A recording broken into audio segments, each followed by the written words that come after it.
Well 4 ICC final इन अ रो, और वो भी ऑस्ट्रेलिया को हटा करके। सो आपके फोन में वो जो एडिट एक सेव है ना, खड़ा हूँ आज भी, वही उसे डिलीट कर दो, उसे हटा दो, अपने ऊपर का वो हेडेक जो है उसे जाने दो, बिकॉज फाइनली ऑस्ट्रेलिया को हरा करके वी हैव मूव अहेड। और हम आईसीसी फाइनल में हम लगातार पहुंचे। Rohit Sharma is the only captain जिसने अपनी टीम को लगातार 4 आईसीसी टूर्नामेंट के फाइनल में पहुंचाया।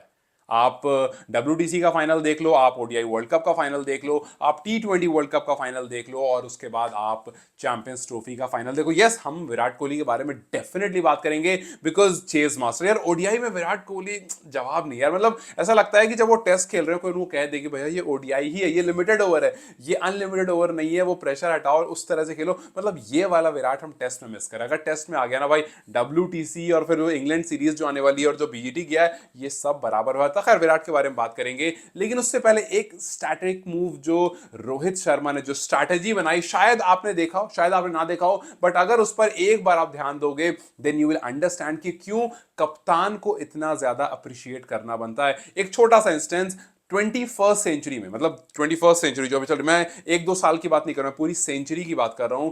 21st सेंचुरी में सिर्फ 4 बार ऐसा हुआ है कि 10 ओवर के अंदर अंदर 3 स्पिनर्स यूज किए गए। ये बात मैं इसलिए कह रहा हूं क्योंकि आज जब ट्रेविस हेड का कैच छूट गया मोहम्मद शमी के हाथ से, तो हम सबको लगा कि यार एक बार फिर से वही होगा। बिकॉज स्टार्टिंग में ट्रेविस हेड वाज ट्राइंग, लेकिन वो काफी ज्यादा डिफिकल्टी फेस कर रहे थे बॉल की मूवमेंट की वजह से। लेकिन एक बार वो बंदा से 4 ओवर में कुछ 3-4 रन थे, लेकिन उसके बाद जब उन्होंने मारना शुरू करा तो फिर हम सब ने कहा कि यार एक बंदा इतना कंसिस्टेंटली कैसे परफॉर्म कर सकता है। बट वहीं पर तारीफ होनी चाहिए रोहित शर्मा, क्योंकि रोहित शर्मा ने अपने plan A, plan B, plan C सब रेडी कर रखा था। आप देखो कि हमने 3 स्पिनर 10 ओवर के अंदर अंदर यूज किए, जो कि मैं बता रहा हूं ना, 21st सेंचुरी में ऐसा सिर्फ 4 बार हुआ। आप सोच लो कितना कम होता है। एक आध बार ऐसा हुआ है 2003 वाले वर्ल्ड कप के टाइम पर, जब हरभजन सिंह, अनिल कुंबले, सहवाग और जो स्पिनर्स हैं वो यूज हुए। फिर एक आध दो बार हमने देखा जहां पर युजवेंद्र चहल, अक्षर पटेल, दीपक हुड्डा 2022 में यूज किए गए। लेकिन 2025 में यहां पर एक बार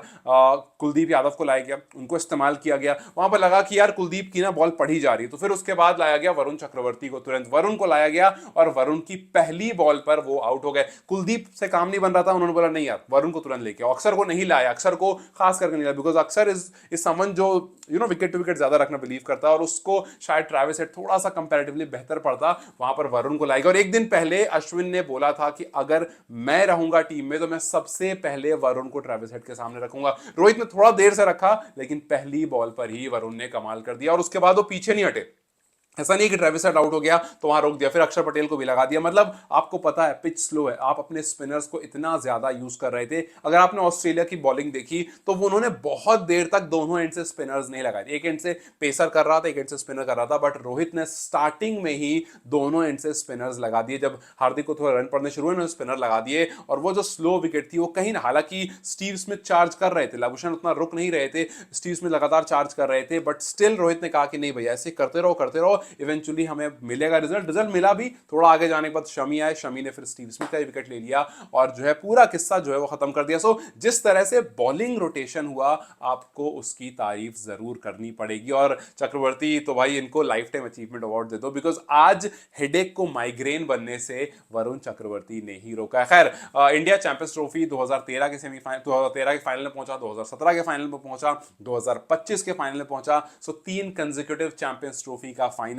और डेफिनेटली उसमें एक नाम जो हम नहीं भूल सकते हैं कहीं से कहीं भी, and that is Virat Kohli. Virat Kohli Pakistan के खिलाफ एक बड़ा मैच, एक इंपॉर्टेंट मैच, एक नर्व रेकिंग मैच, वहां पर भी प्लेयर ऑफ द मैच बनते हैं। ऑस्ट्रेलिया के खिलाफ एक बड़ी टीम, एक नर्व रेकिंग मैच, एक नॉकआउट मैच, और वहां पर भी आकर के विराट कोहली कमाल दिखा। सो नॉकआउट है, ओडीआई है, विराट कोहली से मतलब विराट कोहली है, और फिर उसके बाद कहीं पीछे कोई है। सो विराट का कोई कंपैरिजन नहीं एटलीस्ट इस टाइम पर तो। और अगर आप ओडीआईज की बात करो so it's Virat Kohli and then comes the rest. आप न्यूजीलैंड के खिलाफ वर्ल्ड कप याद करो, सेमीफाइनल विराट का शतक आया था। आज ऑस्ट्रेलिया के खिलाफ सेमीफाइनल विराट के 84 रन ने हमें चेज करना थोड़ा सा, हालांकि जो टोटल था वो हमारे बॉलर और हमारे कैप्टन की वजह से थोड़ा टोटल जो है वो छोटा रहा, वो लिमिटेड रहा, लेकिन उसके बाद बचा कुचा जो काम था वो विराट कोहली की जो चेज मास्टर स्किल्स है उसने हमें बचा लिया पूरी तरह से। और आप सोचो कि विराट सिर्फ 16 रन से चूक गए, तब लोग सेटिस्फाइड नहीं है। मतलब आप देखो स्टैंडर्ड कितना ऊंचा है। है, विराट का जब तक शतक नहीं आता ना लोग सेटिस्फाई नहीं होते हैं कि यार नहीं यार 16 रन से रह गया, वेल डिजर्विंग था। लेकिन यहीं पर कोई दूसरा अगर 84 आता तो आप काफी खुश होते। बट विराट का वो जब तक 3 डिजिट नहीं आता है ना, आप सोचो कि कितना ऊपर अपना लेवल कर लिया विराट कोहली ने। और अगर आपको समझना है विराट के नंबर से, आप सारे उनके शतक, हाफ सेंचुरी, सब चीज साइड में रख दो, सिर्फ इस बात से समझ जाओ कि आईसीसी के नॉकआउट्स में Virat Kohli is the only player जिन्होंने 1000 रन कंप्लीट कर लिया।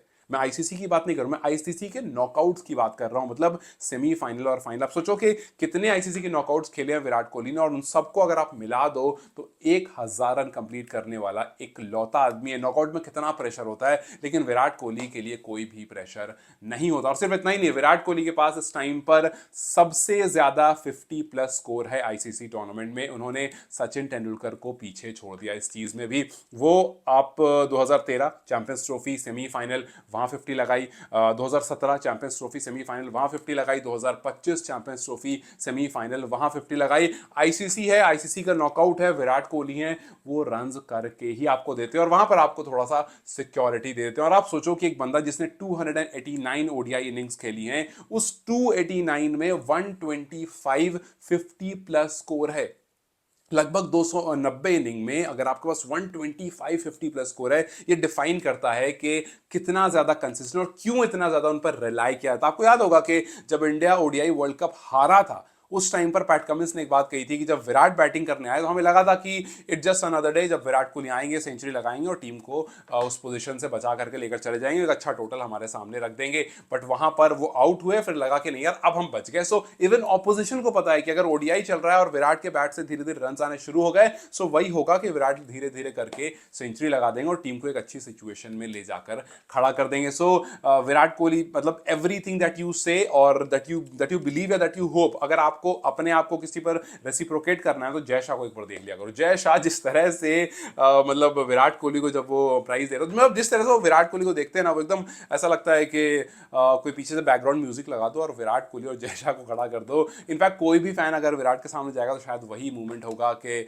जी भर के देख लो तू जरा। सो यस, जिस तरह से विराट ने टीम को धीरे धीरे धीरे धीरे पार नैया पार लगाई, एकदम सेटिस्फाई हो गया सबको। लेकिन उन सबके बीच में केएल राहुल के बैट से जो थोड़े बहुत रन आए और जिस तरह से उन्होंने 6 से खत्म करा, वो देखकर भी काफी लोग बहुत ज्यादा खुश थे, बिकॉज एवरीवन वाज होपिंग कि यार राहुल, क्योंकि इतना नीचे वो आते हैं ना, उनको इतना मिल नहीं पा रहा है जिस लेवल जिस स्किल सेट का वो खिलाड़ी है, शायद उसके नंबर उसको डिफाइन नहीं कर पाते हैं, जस्ट बिकॉज उसके नंबर इतने ज्यादा कभी ऊपर कभी नीचे कभी आगे कभी पीछे होता रहता है। लेकिन इन सब के बीच में एक और खिलाड़ी है जिसने कसम खा रखी है कि भैया टॉस में नहीं जीतूंगा, कुछ भी तुम करके रख लो, टॉस में नहीं जीतूंगा और मैच में नहीं हारूंगा।